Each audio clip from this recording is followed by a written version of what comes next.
1947 का दौर एक पागलपन का दौर है, एक वैश्यपन का दौर है। कोई जस्टिफिकेशन नहीं है इसके लिए। 47 दौर की हमारी लीडरशिप, उसने वो गुनाह किया है, हम फंस गए। एक फरंगी की गुलामी से निकले, हिंदुओं की गुलामी में आए। कायदे आजम ने कहा, Sikhs are politically naive. They have seen Hindus as the co-slaves, but when they will see them as the rulers, they will see their true face when Hindus will be the masters and Sikhs will be the slaves. So, उससे पहले 47 से पहले सिखों ने तो देखा नहीं था कि इनके ये को-स्लेव थे, फिर पार्टनर रहे अंग्रेजों के। सबसे पसंदीदा यही लोग बने जो ब्यूरोक्रेसी में सभी जगह बैठे थे। लेकिन जून 1984 इंदिरा गांधी की कमान में हमारे मुकद्दस स्थान दरबार साहिब अमृतसर और 37 हो और हिस्टोरिकल गुरुद्वारास को टारगेट किया गया कि हमारे कहने और करने में, किरदार में बहुत बड़ी कमजोरी है। बातें हम मजहब की भी करते हैं और बड़ी बड़ी बातें करते हैं, पर अपनी प्रैक्टिकल लाइफ में, अपने किरदार में हम बहुत कमजोर हैं। इस बदलती दुनिया ਵਿੱਚ ਤੁਸੀਂ ਪਿੱਛੇ ਨਾ ਰਹਿ ਜਾਓ। ਹਰ ਘਟਨਾ ਜੋ ਤੁਹਾਡੀ ਜ਼ਿੰਦਗੀ ਤੇ ਅਸਰ ਪਾ ਰਹੀ ਹੈ, ਅਸੀਂ ਉਸ ਬਾਰੇ ਦਵਾਂਗੇ ਤੁਹਾਨੂੰ ਸਟੀਕ ਤੇ ਸਹੀ ਜਾਣਕਾਰੀ। ਤੁਹਾਡਾ ਆਪਣਾ ਹੱਕ ਸੱਚ ਦੀ ਆਵਾਜ਼ TV 84। TV 84 ਦੇ ਨਾਲ ਜੁੜਨ ਲਈ ਆਪਣਾ ਫੋਨ ਚੁੱਕੋ ਤੇ ਐਪ ਸਟੋਰ ਵਿੱਚ ਜਾ ਕੇ ਡਾਊਨਲੋਡ ਕਰੋ TV 84 ਦੀ ਨਵੀਂ ਐਪ। ਇਸ ਐਪ ਤੇ ਤੁਸੀਂ ਦੇਖ ਸਕਦੇ ਹੋ 24 ਘੰਟੇ TV 84 ਦਾ ਲਾਈਵ ਚੈਨਲ ਅਤੇ ਨਾਲ ਹੀ ਪੰਜ ਪੰਜਾਬ ਅਤੇ ਦੁਨੀਆ ਭਰ ਦੀਆਂ ਅਹਿਮ ਖਬਰਾਂ। ਫਿਰ ਦੇਰ ਕਿਸ ਗੱਲ ਦੀ, ਹੁਣੇ ਡਾਊਨਲੋਡ ਕਰੋ TV 84 ਦੀ ਨਵੀਂ ਐਪ।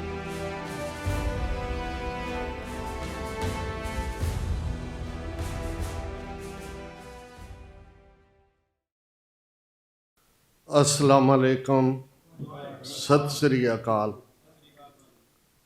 बाबा फरीद गंज शक्कर 13वीं सदी के बहुत बड़े सूफ़ी फ़कीर हुए हैं।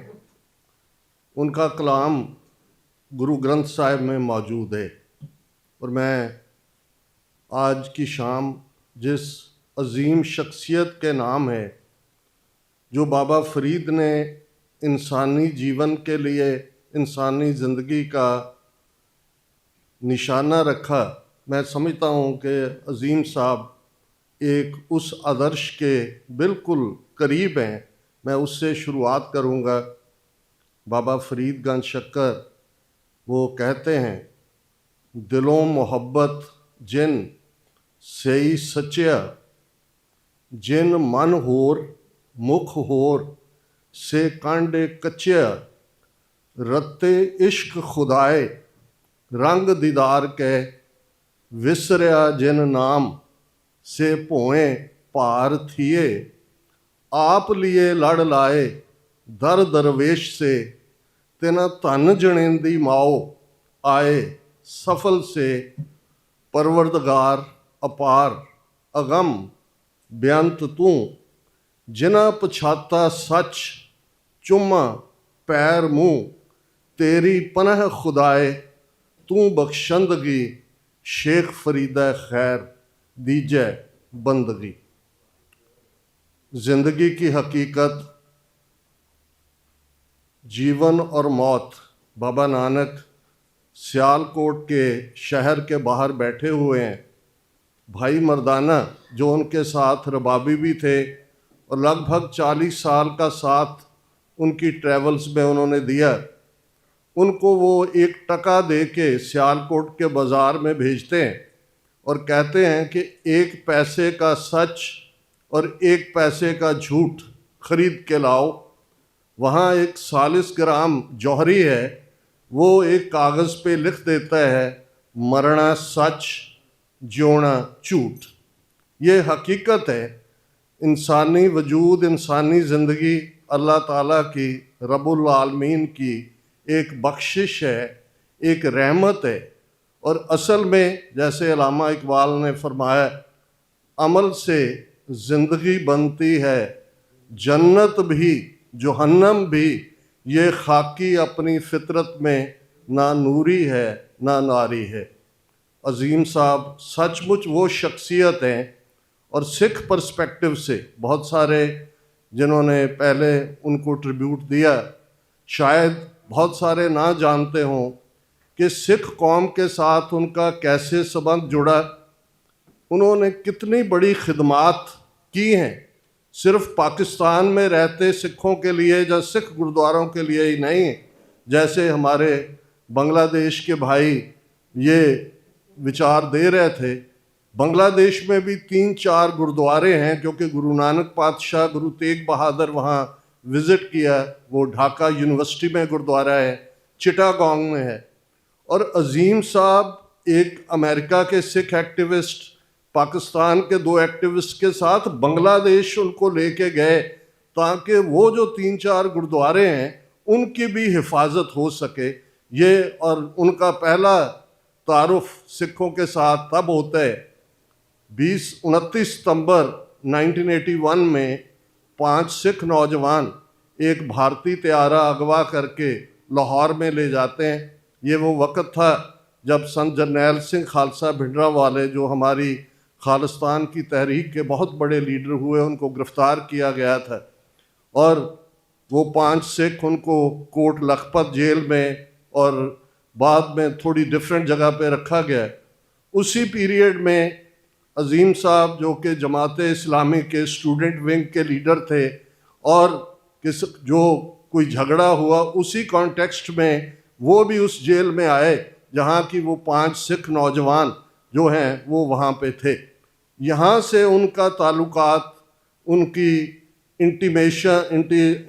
इंटीमेसी शुरू होती है। और एक दिलचस्प बात, जमात इस्लामी का एक अपना नज़रिया है बड़ा क्लियर, और उस वक़्त इवन जितनी कुर्बत उनकी सिखों के साथ होने लगी, जो मुझे इंटरनल सोर्सेज ने बताया, उनके बारे में एक शिकायत भी हुई कि ये तो बहुत करीब जा रहे हैं। और जो उस वक़्त जमात इस्लामी के मेन लीडर थे, उन्होंने एक बड़ा फलों का टोकरा और मिठाई भी भेजी और अजीम साहब की पीठ थपथपाई कि जो तुम कर रहे हो वो बहुत अच्छा कर रहे हो।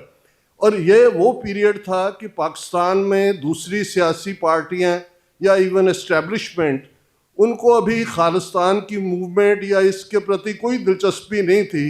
जमात इस्लामी वो पहली पार्टी बनी जिसने खालिस्तान की हमायत में इन सिख नौजवानों के साथ तारुफ करते हुए, और फिर ये सिलसिला 1990s में भी चलता रहा और बहुत बड़े काम उन्होंने किए।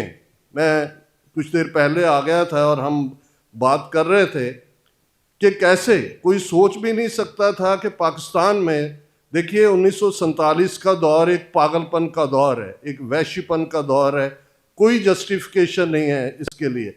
दोनों तरफ से एक दूसरे के प्रति दोनों कौमों में डिस्ट्रस्ट, कहीं ना कहीं हेट्रेड, कहीं ना कहीं रिवेंज, ये फैक्टर एग्जिस्ट करते थे। अजीम साहब की फैमिली भी, जैसे मैं जानता हूँ, पटियाला से मूव करके गए हुए थे। लेकिन इस सब के बावजूद उन्होंने समझा कि इस फैक्टर की इम्पोर्टेंस क्या है। जो 47 का दौर था, जो सिख लीडरशिप का बजर गुना था, जिसके बारे में अक्सर मैं ये उर्दू का शेर दोहराता हूँ अपने लोगों के बीच में भी। कल 15 अगस्त था, हम वाशिंगटन डीसी में इंडियन एम्बेसी के बाहर हमने ज़ोरदार प्रोटेस्ट किया, तो वहाँ भी मैंने ये दोहराया कि 47 दौर की हमारी लीडरशिप, उसने वो गुनाह किया जिसके बारे में ये कहना बनता है कि वो वक्त भी देखा तारीख़ की घड़ियों ने, जब लम्हों ने ख़ता की सदियों ने सज़ा पाई।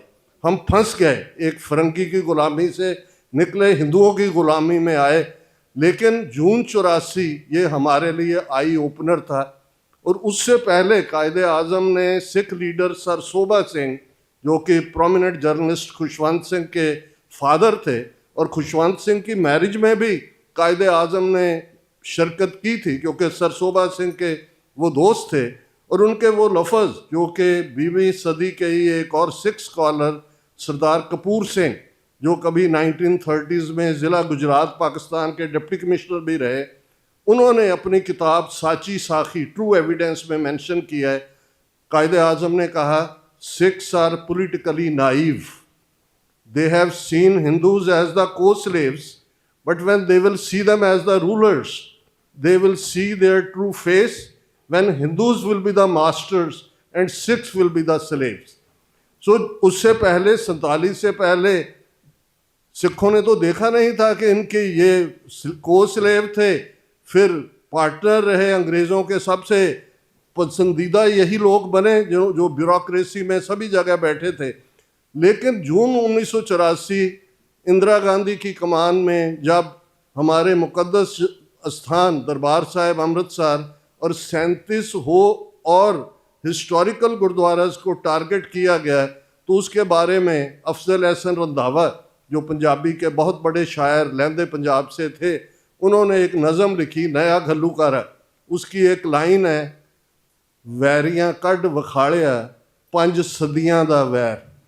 Now very few people will be able to understand कि जो आइडियाज़ का टकराव होता है वो क्या होता है।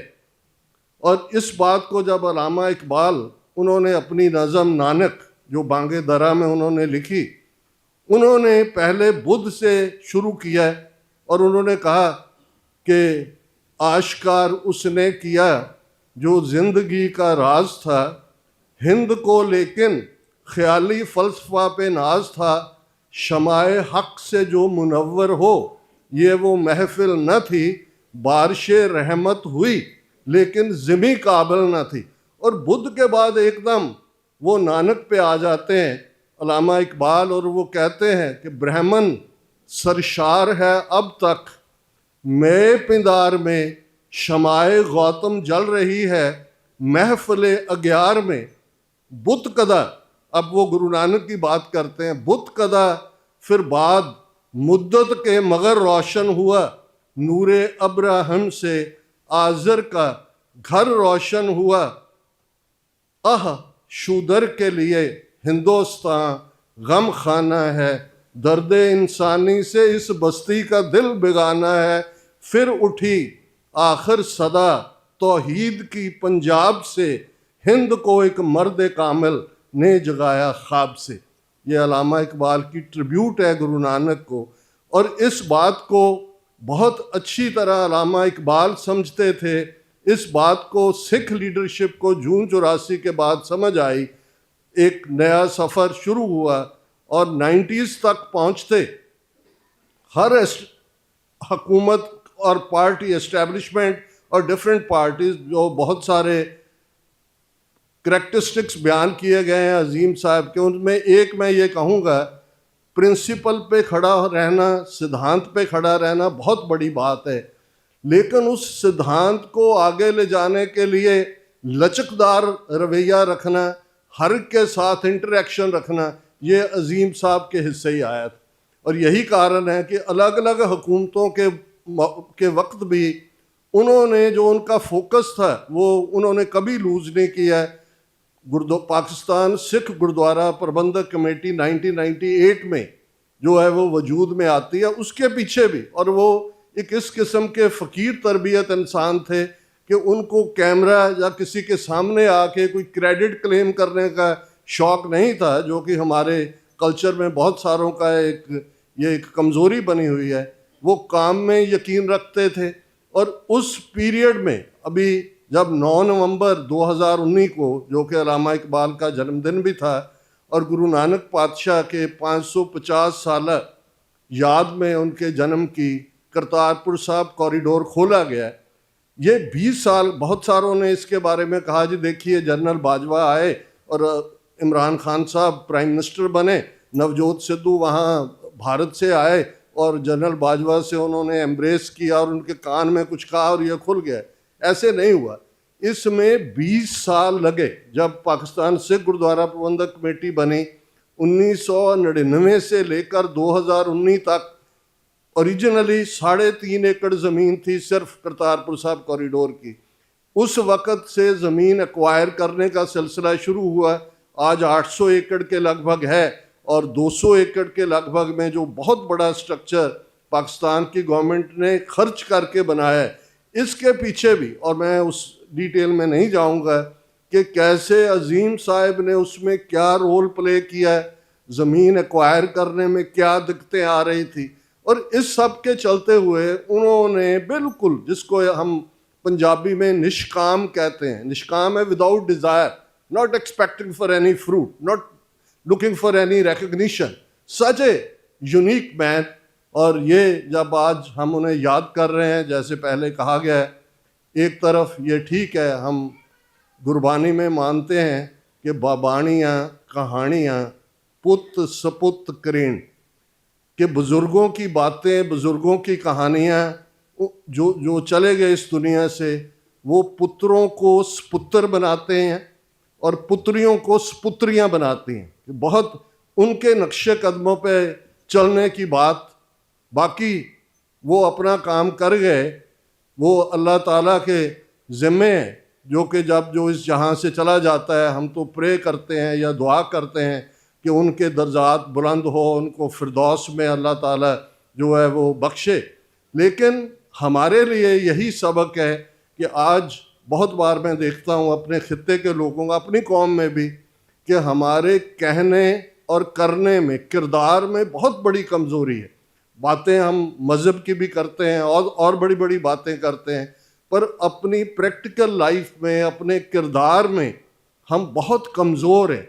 जैसे बाबा फरीद ने याद करवाया था कि जिन मन होर मुख होर से कांडे कच्चे, कि सच्चे और कच्चे में या कच्चे और पक्के में एक ही लाइन है। एक वो है कि जो उनके मन में है वही उनकी ज़बान पे है, वही उनके किरदार में है, जिसको गुरु नानक पातशाह ने एक जगह फरमाया, जो जी हुए सो उगवै, मुँह का केहा वाओ, बीजे बिख मंगे अमृत, वेखो एहो न्याओ। कि मुंह से तो हवा निकलती है, जो आपके अंदर है अगर वो आपके बाहर नहीं है तो ये ऐसे ही है कि आप जहर बीज रहे हैं और आप तवक्को करते हैं कि आपको आबे हयात मिले, आपको अमृत मिले। ऐसा नहीं। सो अजीम साहब अपनी ज़िंदगी निभा गए। अशरफ भाई, जिनके साथ पहली बार ही रब्ता हुआ, मुझे ये तो मालूम था कि उनके एक भाई यहाँ रहते हैं, लेकिन कुछ ऐसा रहा सबब के पहले बातचीत नहीं हुई। सो हम समझते हैं कि उन्होंने ये उनकी लेगेसी को भी आगे ले जाएंगे। और साथ ही साथ हम, जैसे ये एक सिख तरीका भी है कि जैसे भक्त कबीर, उनका एक शब्द है जिसमें वो कहते हैं कि भाई हमने जैसी भी ज़िंदगी जी, अल्लाह ताला जानता है कि कहत कबीर सुनो रे संतो, खेत ही करो नबेरा, अब की बार बख्श बंदे को बहर न पौजल फेरा। अल्लाह ताला उनके दर्जात बुलंद करे और हमें उनके ईमानदारी के, सच्चाई के, डेडिकेशन के रास्ते पे चलने की तौफीक बख्शे। बहुत बहुत शुक्रिया।